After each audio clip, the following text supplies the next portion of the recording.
You're in luck if you're wondering when to buy a house in this crazy real estate market. To answer this frequently asked question, I've created a simple case study to help you make your next move confidently. Home prices are soaring. Rents are soaring. Inflation is running high. People are talking about a housing crash. Others are calling for a housing bubble. Most real estate agents are still saying, now is the time to buy. There's a lot of chatter about the real estate market today. So what do you do? Today's video is not meant for real estate investors. Rather, it is for people who need to move. Perhaps a new job is taking you to a new market area, or maybe your family has outgrown your current living space. Whatever the reason, you must decide between renting and buying. Follow this short video to the end, and you'll know when to rent a house versus when to buy a house.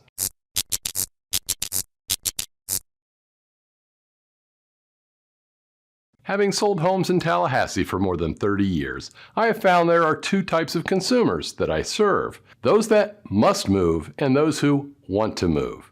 The people who must move are those in a position where they must find a new home for whatever reason, and they have two choices: buy or rent.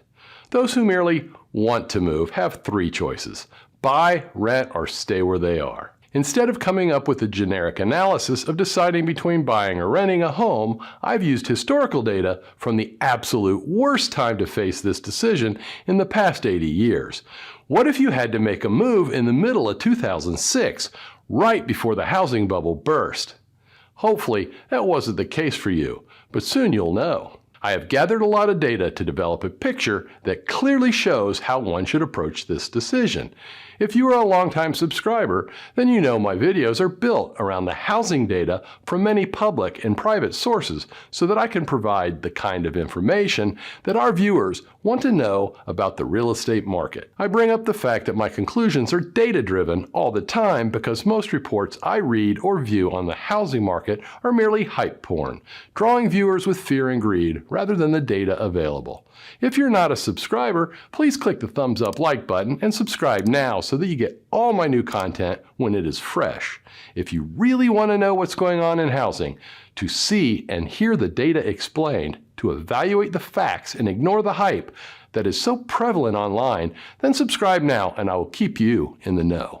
Okay, before I share my buy versus lease graph with you, let's address the data that I've assembled. I want you to know that this is not opinion-based. Rather, it uses factual historical data to evaluate the outcomes of a home rented versus a home purchased at the top of the housing market in 2006. First, the median sales price of houses sold for the U.S. This data set allowed me to identify a purchase price at the median home price in 2006 when the housing market had peaked.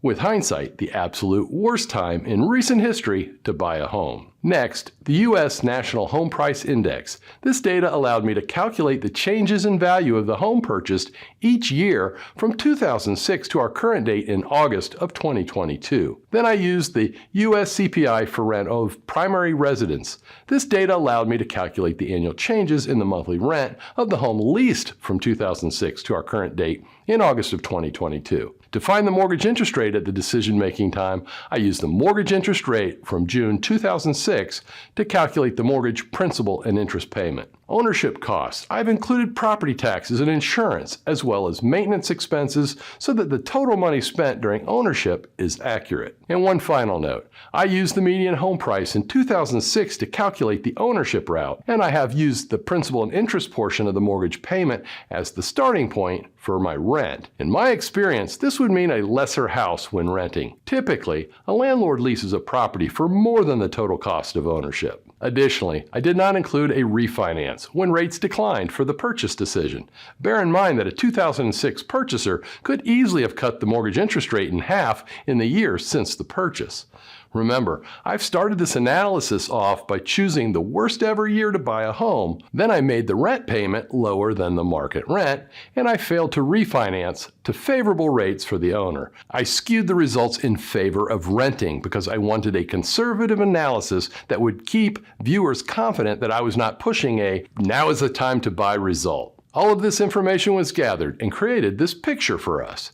This graph calculates the cash position for each decision one can make. The blue area reflects the cash position for buyers, while the red area calculates the same for tenants. Each measurement includes all the costs of renting or owning. The break-even point in our case study is the date at which both a buyer and a tenant will have expended the same amount of money. About 3/4 of the way through the 4th year, a tenant will have spent the same amount in rent as an owner would have paid for a down payment, closing costs, interest on the loan, insurance, property maintenance, and appreciation or depreciation. Remember, we're using the worst time in history to purchase a home for our decision date, so the buyer in this case lost more than $13,000 to depreciation in the first year alone.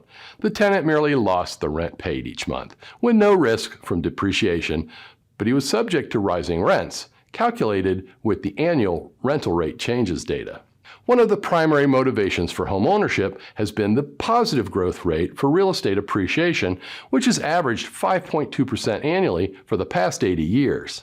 Historically, property owners are equity positive in their 3rd year of home ownership, but our case study starts with the worst historical time to buy a house. For somebody who purchased a home in 2006, it took nearly 10 years for their equity position to be favorable. On the other hand, the tenant is out more than $250,000 in rent over that same period. So if you're wondering whether to buy a house today, it's not merely the cost of the house versus living for free that you should consider. Unfortunately, many commenters on my videos seem to believe there is no cost unless one buys a home. The cost of renting must be in the analysis, and rents today are rising faster than any time I've seen during my entire career. Our final view of this graph reveals a decision-making tool for determining when to buy a house. If one could go back in time to 2006 and face a decision on whether to buy or rent, the answer would be determined by the length of stay in the home. Again, this was the worst time to buy a home in 80 years, but people who stayed in their homes longer than 3 years and 9 months spent less money than those who chose to rent. Even those that sold after 5 years of ownership and had to bring money to closing when they sold, the cash required, combined with everything else they spent, was less than they would have paid in rent. Many talking heads on YouTube claim that today's housing market has peaked and that home prices will fall. However, most of these same people say you should wait to buy a home. Where do they live for free? In their parents' basement? They do not seem to realize that not everybody can wait to make a buy versus rent decision right now. Some people have things going on in their lives and they need to move. As far as I'm concerned, anybody leasing a home right now faces this question every time their lease is up for renewal. Should you buy a house or rent? With year-over-year rents rising at double-digit rates for the past 12 months, renters need to embrace this issue and determine their best course of action. If you expect a near-future decline in home prices, ask yourself, how long will I stay in the house? If the answer is less than 3 years, you should take the conservative approach and enter into a lease. But if you intend to stay beyond 4 years, then the decision is simple. You should buy a house. Rents today are soaring, so I believe today's analysis conducted in the future will show a much earlier break-even point than the one we've done today. Nevertheless, I have found that most people prefer the conservative approach when dealing with the most significant expenditure in their monthly budget. If you know somebody pondering the question of when to buy a house, please share today's video with them. It might make their decision easier. If you want to see a video featuring my 9 tips for buying a home in a highly competitive market, you can view it by clicking on the box on the top left corner of your screen. To see a popular video featuring my top 6 home selling tips, just click on the box below it. Please remember to like this video, check out the links below it, and subscribe to our channel so that you never miss anything.